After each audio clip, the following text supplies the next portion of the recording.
Hi friends, வணக்கம். இன்றைக்கி நம்ம பார்க்க போகிறது ஒரு துவையல் ரெசிபிஸ் தான். என்ன துவையல் அப்படின்னு பார்த்தீங்கன்னா, நம்ம உடம்புக்கு ரொம்ப ஹெல்த்தியான முருங்கைக்கீரை வச்சு ஒரு துவையல் பண்ணலாம். எப்படி பண்ணலான்னு பார்க்கலாம். அதுக்கு முன்னாடி இதுக்கு என்னென்ன பொருட்கள் தேவைப்படுதுன்னு நான் சொல்கிறேன் பாருங்கள். இதுக்கு ஒரு 2 ஸ்பூன் உளுத்தம் பருப்பு, 2 ஸ்பூன் கடலைப்பருப்பு, ஒரு 2 சில் தேங்காய் எடுத்துக்கோங்க, ஒரு 6 பல் பூண்டு, இஞ்சி ஒரு துண்டு, மிளகாய் வந்து நான் ஒரு 7 எடுத்துருக்கேன். ஏன்னா எனக்கு காரமாக இருந்தால் பிடிக்கும், 7 எடுத்துருக்கேன். நீங்கள் எப்படி காரம் சாப்பிடுவீங்களோ அதுக்கு மாதிரி கூட குறைச்சலாம் போட்டுக்கோங்க. ஒரு புடி நம்ம கையில் ஒரு புடி எடுத்துக்கோங்க. அது வந்து நல்லா வாஷ் பண்ணி வச்சுருக்கேன். முருங்கைக்கீரை ஒரு புடி எடுத்து நல்லா வாஷ் பண்ணி தண்ணி இல்லாமல் வச்சுருக்கேன். சரி வாங்க ஃப்ரெண்ட்ஸ், இப்போ எப்படி செய்யலான்னு பார்க்கலாம். அதுக்கு முன்னாடி ஒரு 2 ஸ்பூன் எண்ணெய் விட்டுக்கலாம். எண்ணெய் ஜாஸ்தி தேவைப்படாது, ஒரு 2 ஸ்பூன் மட்டும் விட்டுக்குங்க. எண்ணெய் நல்லா சூடாயிடுச்சு. ஒரு 2 ஸ்பூன் உளுத்தம் பருப்பு. உங்களுக்கு பருப்பு சாப்பிட்றது அதிகமாக பிடிக்கும்னா இன்னொரு ஸ்பூன் கூட போட்டுக்கலாம். 2 ஸ்பூன் கடலைப்பருப்பு.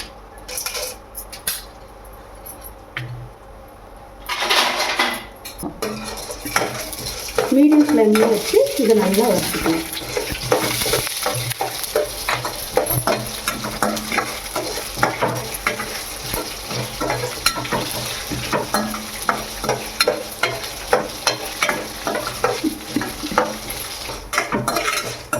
இப்போ கொஞ்சம் கலர் தெரிஞ்சிருச்சு. இந்த டைமில் வந்து நம்ம இஞ்சி பூண்டு பச்சை மிளகாய் எடுத்து வச்சுருக்கோம் இல்லையா, இதை போய்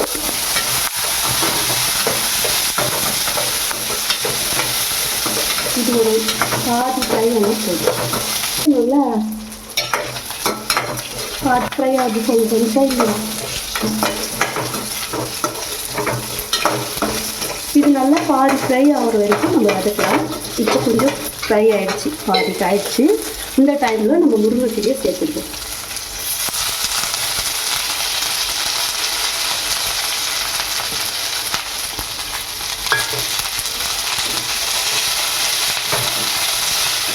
இது நல்லா ஃப்ரை ஆகணும். சாரி ஃப்ரெண்ட்ஸ், உங்கள்கிட்ட நான் இடையில ஒரு பொருள் விட்டேன். புளி ஒரு பக்கம் நம்ம சேர்த்துக்கிறோம். அது கடைசியாக நான் எவ்வளோ போட்டு காமிக்கிறேன் உங்களுக்கு. ஃப்ரெண்ட்ஸ், இப்போ பாதி வதங்கிருக்கு. இது இன்னும் கொஞ்சம் நேரம் வதக்கணும். இது வதக்கிறதுல தான் நமக்கு வந்து டேஸ்ட்டு நல்லாயிருக்கும். ஏன்னா முருங்கைக்கீரை இயற்கையாகவே குழம்புக்கு தண்ணி இருக்கும். அது நல்லா வதங்கிட்டிங்கன்னா உங்களுக்கு புதினா துவையல் மாதிரி இருக்கும். இதை வாரத்தில் ஒரு முறை செஞ்சு கொடுங்க, ரொம்ப ஹெல்த்தியாகுது. பசங்க வந்து நம்ம கீரை பொரியல் பண்ணி கொடுத்தாலோ இல்லை சாம்பாரில் போட்டால் கூட எடுத்து வச்சுருவாங்க இல்லைங்களா. இதை நம்ம அரைச்சி மிக்ஸ் பண்ணி சாதமாக ரைஸோடு மிக்ஸ் பண்ணி ஒரே ஒரு அப்பளம் மட்டும் வறுத்து கொடுத்துப்பாங்க. எல்லா பசங்களும் நல்லா சாப்பிடுவாங்க. நம்ம கொடுக்கணும்னு நினச்சது குழந்தைங்களுக்கு கொடுத்த மாதிரி ஆச்சு இல்லையா, உடம்புக்கு ஹெல்த்தியாகவும் இருக்கும். ஓகே ஃப்ரெண்ட்ஸ், ஓரளவுக்கு இப்போ வந்து ஒரு 3/4 பாகத்துக்கு வதங்கிடுச்சு. இந்த டைமில் நான் புளி மிஸ் பண்ணிட்டேன்னு சொன்னேன் பார்த்தீங்களா. இந்த அளவுக்கு ஒரு கொட்டை புளி எடுத்துக்கோங்க. ஓகேங்களா, இந்த புளி போட்டுருங்க. ஒரு 2 சில் தேங்காய் துருவி வச்சுருக்கேன், அதையும் சேர்த்துடுறேன். இதுக்கு மேலே இன்னும் ஒரு 2 செகண்ட்ஸ் நம்ம வந்து இதை ஃப்ரை பண்ண போதும்.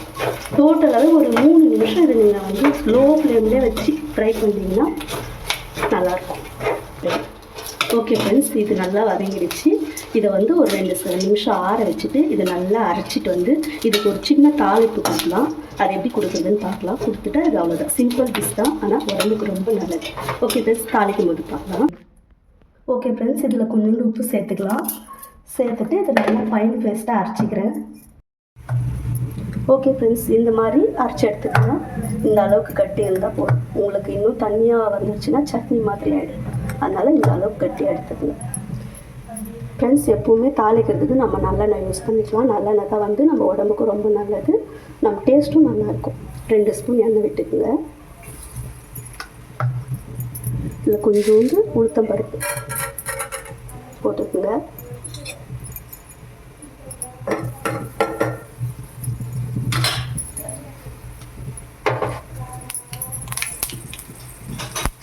கொஞ்சோண்டு சீரகம் போட்டுக்கோங்க. ஆப்ஷனல் தான், எனக்கு சீரகம் பிடிக்கும், அதனால நான் கொஞ்சம் ஜாஸ்தியே போடுவேன்.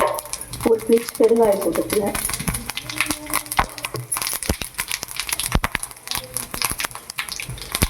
கொஞ்சமாக கருவேப்பிலை. அவ்வளோதான் போய் தாளிக்கு முடிச்சு இதுக்கு அதில் கொட்டிடலாம்.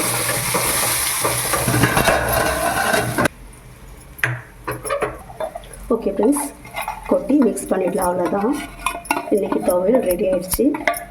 இதை சுட சுட சாதத்தில் ஒரு 2 ஸ்பூன் நல்லெண்ணெய் விட்டு மிக்ஸ் பண்ணி குழந்தைங்களுக்கு லஞ்ச் பாக்ஸில் பேக் பண்ணுங்கள். ரொம்ப நல்லாயிருக்கும்.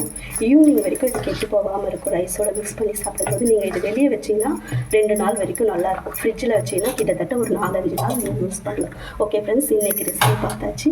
சூப்பரான ஒரு முருங்கைக்கீரை துவையல் பார்த்துருக்கோம். இதே மாதிரி இன்னொரு ரெசிபியோட சந்திக்கலாம். பாய்.